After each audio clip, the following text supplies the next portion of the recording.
Hello friends, welcome back to my channel. Friends, ఈ సీరియల్లో ఏం జరగబోతుందో తెలుసుకుందామా?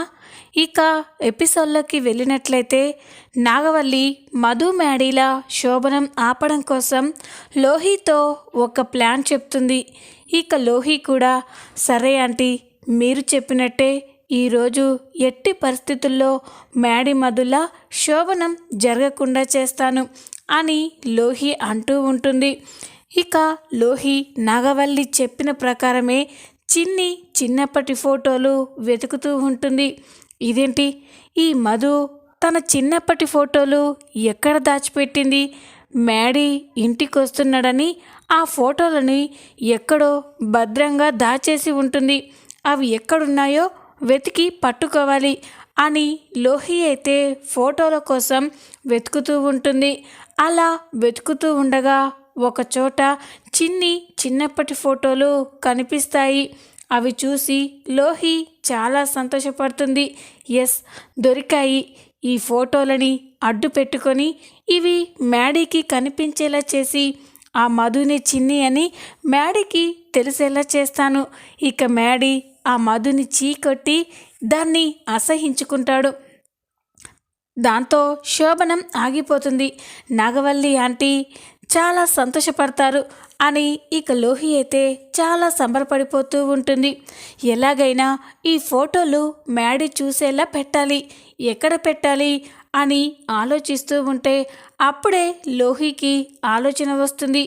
ఈ ఫోటోలని మ్యాడీ వాళ్ళ గదిలోనే వాళ్ళ బెడ్రూమ్లో బెడ్ పైన ఉంచుతాను. మ్యాడీ ఈ ఫోటోలను చూసి మధుని నిలదీస్తాడు అని ఇక లోహి అనుకొని ఎవ్వరూ చూడకుండా మ్యాడీ వాళ్ళ గదిలోకి వెళ్ళి బెడ్ పైన చిన్నప్పటి ఫోటోని అక్కడ పెడుతుంది. తర్వాత ఏమీ తెలియనట్టే బయటికి వచ్చి మ్యాడీ కోసం ఎదురు చూస్తూ ఉంటుంది. మధు, స్వరూప ఇద్దరూ కూడా కిచెన్లో వంట చేసుకుంటూ ఉంటారు. అది చూసి లోహి, మ్యాడీ తొందరగా ఇంటికి వస్తే బాగుండు, తన గదిలోకి వెళ్ళి ఆ ఫోటోలు చూస్తే బాగుండు, మ్యాడీ కంటే ముందు ఆ మధునే రూమ్లోకి వెళ్తుందో ఏంటి అని అనుకుంటూ అక్కడే ఉండి చూస్తూ ఉంటుంది. కాసేపటి తర్వాత వరుణ్, మ్యాడీలు ఇంటికి వస్తారు.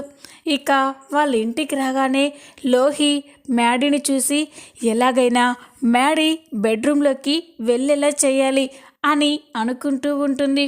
మ్యాడీ, వరుణ్ ఇద్దరు అక్కడ కూర్చొని సరదాగా మాట్లాడుకుంటూ ఉంటారు. ఇక లోహి, ఇదేంటి మ్యాడీ రూమ్లోకి వెళ్తాడు అనుకుంటే ఇక్కడ కూర్చున్నాడు, ఎలాగైనా మ్యాడీని గదిలోకి వెళ్ళేలా చేయాలి అని లోహి అనుకొని ఇక మ్యాడీ దగ్గరికి వెళ్ళి, మ్యాడీ ఇంతసేపు బయట తిరిగి చాలా అలసిపోయినట్టున్నావు, వెళ్ళి రెస్ట్ తీసుకో మ్యాడీ అని అనగానే, పర్లేదు లోహి, నేను బాగానే ఉన్నాను, బావతో కాసేపు మాట్లాడతాను అని అంటూ ఉంటే లోహి, అయ్యో మ్యాడీ, నువ్వు అలా బయట తిరిగొచ్చి రెస్ట్ తీసుకోకుండా ఉంటే తర్వాత నీ హెల్త్ అప్సెట్ అవుతే నాగవల్లి ఆంటీ మమ్మల్ని అందరినీ తిడతారు, అందుకే కాసేపు రెస్ట్ తీసుకో మ్యాడీ, తర్వాత మళ్ళీ వరుణ్తో కబుర్లు చెప్పుకోవచ్చు అని లోహి బలవంత పెడుతూ ఉంటే మ్యాడీకి, వరుణ్కి ఏమీ అర్థం కాదు. ఇక మధు, స్వరూపాలు కూడా లోహి మ్యాడీని బలవంత పెట్టడం చూసి, ఏంటమ్మా లోహి మ్యాడీ బాబుకి బాగానే ఉందని చెప్పినా రెస్ట్ తీసుకోమని అంతలా అంటుందేంటి అని అనగానే, ఏమో అమ్మా, ఈ లోహి ఎప్పుడేం చేస్తుందో ఎందుకు చేస్తుందో ఎవ్వరికీ అర్థం కాదు అని మధు అంటూ ఉంటుంది. లోహి బలవంత పెట్టడంతో మ్యాడీ సరేనని రెస్ట్ తీసుకోవడం కోసం గదిలోకి వెళ్తాడు. మ్యాడీ గదిలోకి వెళ్ళగానే లోహి అయితే చాలా సంబరపడిపోతుంది. అమ్మయ్య, మ్యాడీ రూమ్లోకి వెళ్ళాడు, ఆ ఫోటోని చూస్తాడు అని వెయిట్ చేస్తూ ఉంటుంది. మ్యాడీ గదిలోకి వెళ్ళిన చాలాసేపటి వరకు ఎలాంటి రీసౌండ్ రాకపోవడంతో, ఇదేంటి మ్యాడీ ఈ పాటికే ఫోటో చూసి ఆ మధుని కోపంగా పిలవాలే, ఇంకా లేదేంటి, అసలు మ్యాడీ ఏం చేస్తున్నాడు అని కిటికీలోంచి మ్యాడీ గదిలోకి చూస్తూ ఉంటుంది. ఇక మ్యాడీ బెడ్ పైన పడుకుంటాడు. లోహి తను బెడ్ పైన ఫోటో పెట్టింది కనిపించదు. అదేంటి, నేను ఆ మధు చిన్నప్పటి ఫోటో బెడ్ పైన పెట్టాను కదా, మరి ఆ ఫోటో ఎక్కడికి వెళ్ళింది, ఏమై ఉంటుంది అని లోహి చూస్తూ ఉంటుంది. అప్పుడే మధు అక్కడికి వచ్చి, ఏంటి లోహి, ఏం చూస్తున్నావు అని అనగానే లోహి ఒక్కసారిగా షాక్ అయిపోతుంది. ఏం లేదు మధు, మ్యాడీ రెస్ట్ తీసుకుంటున్నాడా అని చూస్తున్నాను అని అనగానే, అవునా, ఇంకా నువ్వు బెడ్ మీద పెట్టిన ఫోటో మ్యాడీ చూస్తాడేమోనని చూస్తున్నావేమో అనుకున్నాను అని మధు అనగానే లోహి షాక్ అయిపోతుంది.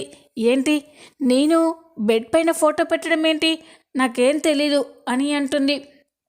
లోహి, ఎవరి దగ్గర నీ నాటకాలు, నువ్వు చిన్నప్పటి నా ఫోటోని కావాలనే బెడ్ పైన పెట్టి మ్యాడీ దగ్గర నన్ను ఇరికించాలని ప్లాన్ చేసావు కదూ, నేను ఆ ఫోటోని తీశాను అని చెప్పగానే లోహి షాక్ అయిపోతుంది.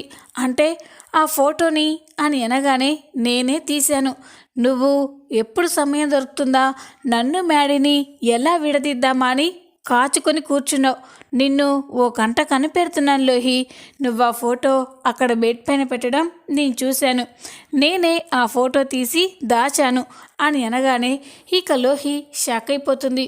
చూడు లోహి, ఇంకొకసారి నన్ను మ్యాడీని విడదీయాలని ఏమైనా పిచ్చి పిచ్చి వేషాలు వేసావంటే నేను ఊరుకోను, జాగ్రత్త అని మధు లోహికి వార్నింగ్ ఇచ్చి అక్కడి నుంచి వెళ్ళిపోతుంది. తను వేసిన ప్లాన్ ఫ్లాప్ అవ్వడంతో లోహి అయితే ఒక్కసారిగా స్టన్ అయిపోయి చూస్తూ ఉంటుంది.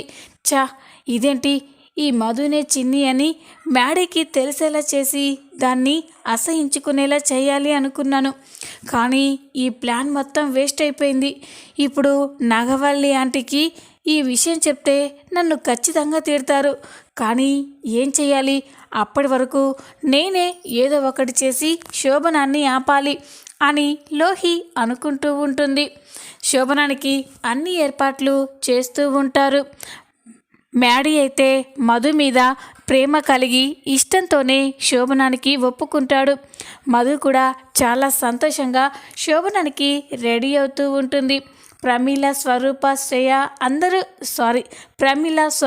స్వప్న అందరూ మధుని శోభనపు పెళ్లి కూతుర్లా ముస్తాబు చేస్తూ ఉంటారు. మరోపక్క లోహి అయితే చాలా టెన్షన్ పడుతూ ఉంటుంది. ఏం చేయాలి, ఏం చేసి ఈ శోభనాన్ని ఆపాలి అని అటు ఇటు తిరుగుతూ ఉంటే మరోపక్క నాగవల్లి కూడా టెన్షన్ పడుతూ ఉంటుంది. అక్కడ పరిస్థితి ఎలా ఉందో ఏంటో, ఆ లోహి చెప్పిన పని సరిగ్గా చేసిందా లేదా, ఈ లోహి నమ్మడానికి వీల్లేదు, ఒకసారి నేనే కాల్ చేస్తాను అని లోహికి ఫోన్ చేస్తుంది. నాగవల్లి నుండి ఫోన్ రాగానే లోహి ఒక్కసారిగా షాక్ అయిపోతుంది.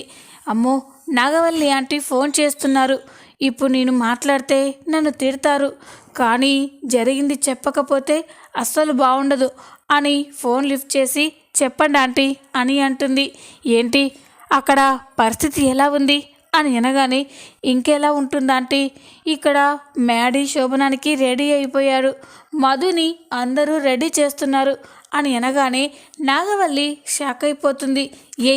ఏం మాట్లాడుతున్నావు, నేను చెప్పాను కదా, నేను చెప్పిన ప్లాన్ ఏం చేశావు అని అనగానే, ఆంటీ మీరు చెప్పినట్టే నేను ఆ ఫోటోని మ్యాడీ చూసేలా తన రూమ్లో పెట్టాను, కానీ ఆ మధు దొంగచాటుగా వెళ్ళి ఆ ఫోటోని తీసుకొచ్చింది, మన ప్లాన్ని మొత్తం అట్టర్ ఫ్లాప్ చేసింది అని అనగానే ఇక నాగవల్లి ఒక్కసారిగా షాక్ అయిపోతుంది. ఏంటి, ఏం మాట్లాడుతున్నావు, బుద్ధుందా అసలు, కనీసం నాకు ఆ విషయం అప్పటి నుండి చెప్పొచ్చు కదా అని అనగానే, చెప్దామని అనుకున్నాను ఆంటీ, ఏదో రకంగా నేనే చెడగొట్టాలి అనుకున్నాను, కానీ నాకేం చేయాలో అర్థం కావట్లేదు ఆంటీ అని అనగానే, పిచ్చి మొహమ, నిన్ను నమ్ముకున్నాను చూడు, నాది బుద్ధి తక్కువ అని నాగవల్లి చాలా కోపంగా ఫోన్ కట్ చేస్తుంది. ఇక లోహి అయితే ఎలాగైనా ఈ శోభనాన్ని నేనే ఆపాలి అని అనుకుంటూ ఉంటే నాగవల్లి కూడా, వసే మధు, నా ప్లాన్ని మొత్తం తిప్పికొట్టావు కదూ, ఎట్టి పరిస్థితుల్లో ఈరోజు నీకు మ్యాడీకి శోభనం జరగనివ్వను అని నాగవల్లి చాలా కోపంగా ఆలోచిస్తూ ఉంటుంది. ఇక గదిలోకి తీసుకెళ్ళడానికి పాలు కావాలి అని ప్రమీల చెప్పగానే లోహి ఆంటీ నేను కలుపుకొని తీసుకొస్తాను అని లోహి కిచెన్లోకి వెళ్ళి పాలు కలుపుతూ ఉంటుంది. అప్పుడే లోహి తన దగ్గర ఉన్న నిద్ర మాత్రలని ఆ పాలల్లో కలుపుతుంది. ఈ నిద్ర మాత్రలు కలిపిన పాలు తాగితే మ్యాడీ ఫుల్గా నిద్రపోతాడు, అప్పుడు శోభనం ఆగిపోతుంది అని లోహి అనుకుంటూ ఉంటుంది. ఇక ఆ పాల గ్లాస్ తీసుకెళ్ళి మధుకి ఇవ్వగానే మధు లోహి వైపు అనుమానంగా చూస్తుంది. ఇక ప్రమీల అమ్మ మధు ఈ పాల గ్లాస్ తీసుకొని గదిలోకి వెళ్ళమ్మా అని అనగానే ఇక మధు ఆంటీ ఒకటి చెప్పాలి అని అంటుంది. ఏంటమ్మా అని అనగానే మ్యాడీకి పాలంటే అస్సలు ఇష్టం ఉండదు, నాకు కూడా పాలంటే ఇష్టం ఉండదు. పాలు గదిలోకి తీసుకెళ్ళి వేస్ట్ చేయడం దేనికి? అందుకే ఈ పాలు ఏమొద్దు, మీరే ఎవరో ఒకరు తాగండి అని అనగానే లోహి షాక్ అయిపోతుంది. ఏంటి మధు, శోభనం రోజు పాల గ్లాస్ తీసుకెళ్ళు అని అనగానే లేదు లోహి, పాల గ్లాస్ ఉంటేనే శోభనం జరుగుతుందా ఏంటి అని అంటూ ఉంటే ఇక లోహి చూస్తూ ఉంటుంది. ఇక ప్రమీల కూడా సరేలేమ్మా, ఇష్టం లేనప్పుడు ఎందుకు, పాల గ్లాస్ ఏమీ వద్దులే అని ఇక పాల గ్లాస్ని అక్కడే పెడుతుంది. ఇదంతా చూసి లోహి షాక్ అయిపోతుంది. ఈ ప్లాన్ కూడా ఫెయిల్ అయిపోయింది. ఇప్పుడు ఏం చెయ్యాలి, మధు మ్యాడీల శోభనాన్ని ఎలా ఆపాలి అని టెన్షన్ పడుతూ ఉంటుంది. మధు గదిలోకి వెళ్ళగానే ఇక లోహి అయితే షాక్ అయిపోయి టెన్షన్ పడుతుంది. మరోపక్క నాగవల్లి ఆలోచిస్తూ ఉంటుంది. లేదు, ఎట్టి పరిస్థితుల్లో ఆ మధుకి మ్యాడీకి శోభనం జరగడానికి వీల్లేదు. అలా జరిగితే ఆ మధు నా మీద గెలిచినట్టు అవుతుంది. అలా జరగకూడదు అంటే ఈ శోభనం ఆగిపోవాలి. నాకు ఆ లోహి మీద నమ్మకం లేదు అని అనుకొని నాగవల్లి ఒక ఆలోచన చేస్తుంది. ఇక క్రూరంగా ఆలోచించి అక్కడే ఉన్న ఒక వస్తువుతో తన తలకి బలంగా గాయం చేసుకుంటుంది.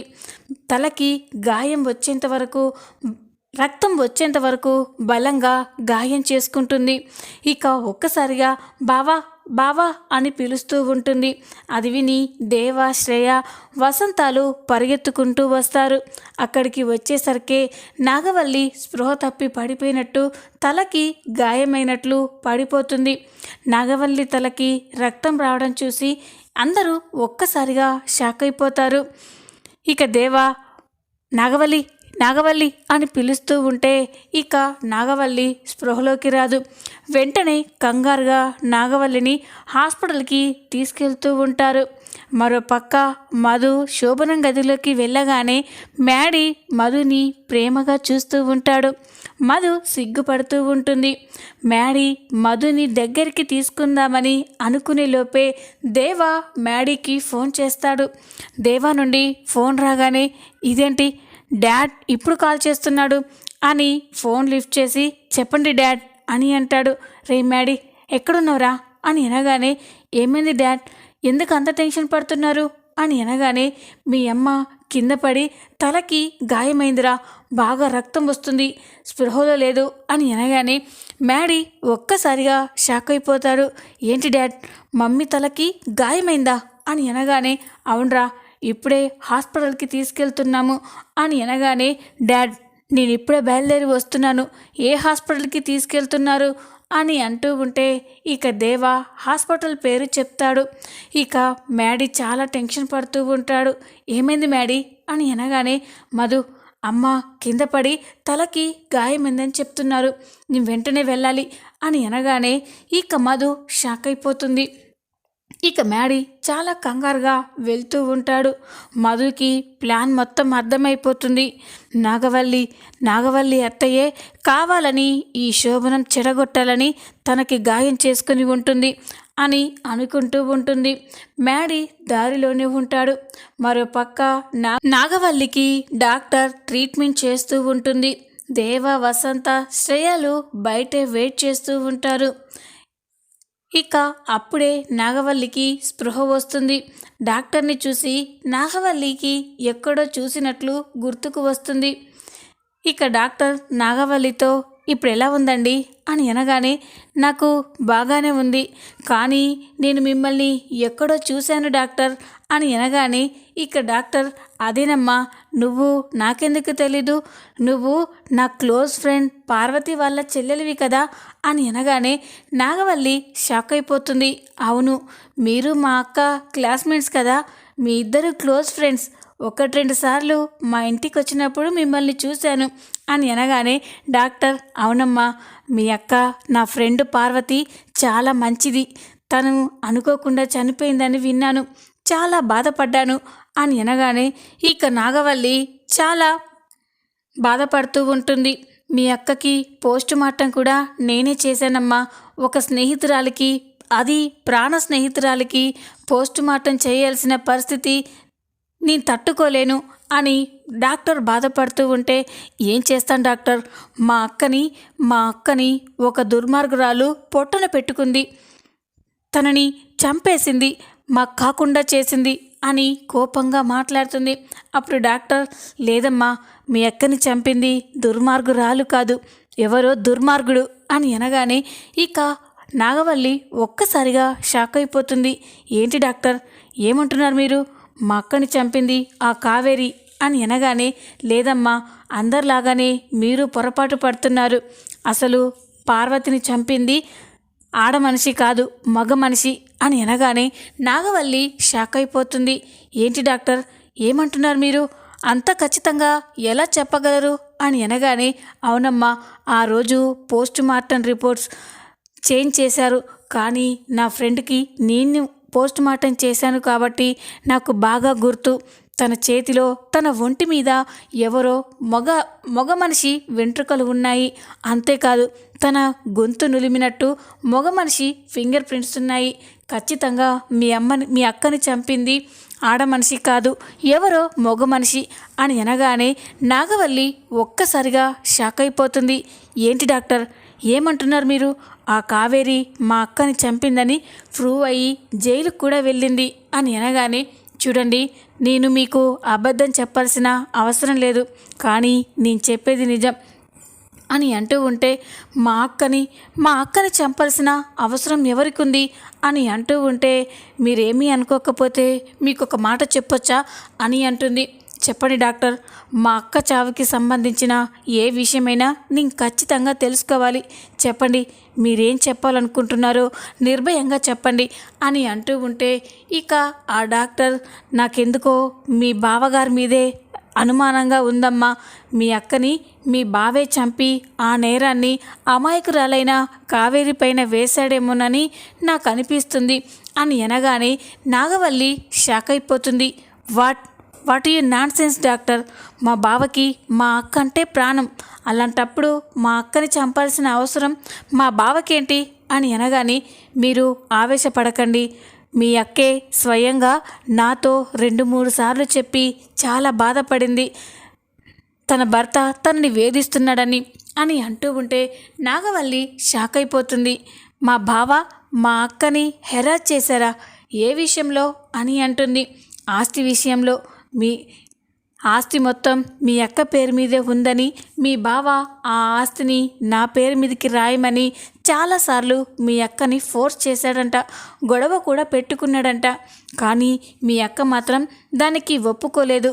ఎలాగైనా ఆస్తిని తన పేరు మీద రాయించుకోవడం కోసమే మీ బావే మీ అక్కని చంపాడేమో, నాకు అదే అనుమానంగా ఉందమ్మా, ఎందుకంటే ఆ రోజు పార్వతి దగ్గర దొరికిన ఆ హెయిర్ శాంపిల్స్ ఖచ్చితంగా మీ బావ వయసుకి సంబంధించిన శాంపిల్స్, అంతేకాదు ఫింగర్ ప్రింట్స్ కూడా ఖచ్చితంగా మీ బావయే అని అనగానే ఇక నాగవల్లి ఒక్కసారిగా షాక్ అయిపోతుంది. మీరే ఒక్కసారి ఆలోచించుకోండి అని డాక్టర్ అక్కడి నుంచి వెళ్ళిపోగానే నాగవల్లి అయితే బాగా ఆలోచిస్తూ ఉంటుంది. ఏంటి డాక్టర్ ఇలా మాట్లాడుతుంది, నిజంగానే మా అక్కని చంపింది కావేరి కాదా, మా బావే ఆస్తి కోసం మా అక్కని చంపి అంతా కావేరి పైన తోశాడా, ఇప్పుడు ఎలా తెలుసుకోవడం అని నాగవల్లి ఆలోచిస్తూ ఉంటుంది. లేదు, నేను ఇప్పుడప్పుడే మా బావని ఈ విషయం గురించి అడగొద్దు. అడిగితే ఎలాగైనా ఈ విషయాన్ని దాటేస్తాడు. ఈ విషయం గురించి తెలిసిన వాళ్ళని అడిగి అసలు నిజమేంటో తెలుసుకోవాలి. మా అక్కని చంపింది కావేరి కాదు, మా బావే అని తెలియాలి. అప్పుడు ఆ దేవేంద్ర వర్మ అంతు చూస్తాను అని నాగవల్లి ఆలోచిస్తూ ఉంటుంది. ఇంతలోనే దేవ, వసంత, మ్యాడీ, శ్రేయాలు అందరూ నాగవల్లి దగ్గరికి వస్తారు. ఇక నాగవల్లి దేవానైతే అదే పనిగా కోపంగా చూస్తూ ఉంటుంది. ఇక మ్యాడీ, అమ్మ ఎలా ఉందమ్మా, నీ తలకి గాయమైందని చెప్పారు, ఇప్పుడు ఎలా ఉందమ్మా అని మ్యాడీ అడుగుతూ ఉంటే, తల గాయం మానిపోతుంది మ్యాడీ, కానీ మనసుకి తగిలిన గాయాలే మానేలా కనిపించడం లేదు అని అనగానే ఇక అందరూ షాక్ అయిపోతారు. ఇక దేవా, ఏంటి నాగవల్లి కొత్తగా మాట్లాడుతున్నావేంటి, మనసుకి గాయం అవ్వడం ఏంటి అని అనగానే, అవును బావా, ఇప్పుడిప్పుడే కొందరు మనుషుల గురించి కొన్ని విషయాలు తెలుసుకుంటున్నాను.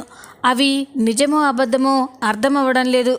ఒకవేళ అవి నిజమే అని తెలియాలి, వాళ్ళ సంగతి మామూలుగా ఉండదు అని అంటూ ఉంటే దేవ, మ్యాడీ, శ్రేయాలు షాక్ అయిపోయి చూస్తూ ఉంటారు. చూద్దాం రాబోయే ఎపిసోడ్లో ఏం జరగబోతుందో. ఈ వీడియో కనుక మీకు నచ్చినట్లయితే లైక్ చేయండి, సబ్స్క్రైబ్ చేసుకోండి.